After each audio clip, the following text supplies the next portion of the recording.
What's up everybody, Justin here from Virtua Computers, bringing you another one of our great 365 days of tips. Did you know you can increase your productivity on your iPad by having two apps open at the same time side by side? Let me show you how. So you can see here I've opened up Safari on my iPad and I went to a really good website, imdb.com, and I want to take some notes here. All you have to do is drag slowly from the bottom up to get your dock, and then grab the app that you want to have on the side, let's say Notes, and drag it over to the side here. And I'm going to choose this note, and you can see it's now half and half. Now there's a little gray dot or bar in the middle. If I grab that, I can actually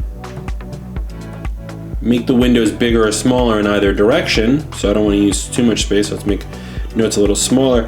And now I can easily look through this website and then go right and tap some notes. Once you're done taking your notes, you want to go back to full screen. Just grab that little gray bar again, pull it all the way across, and now you're back in single app mode.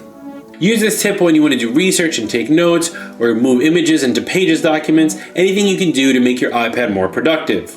I'm Justin from Virtua Computers. Don't forget to like and subscribe. Drop a comment down below what you want to see next on our 365 days of tips.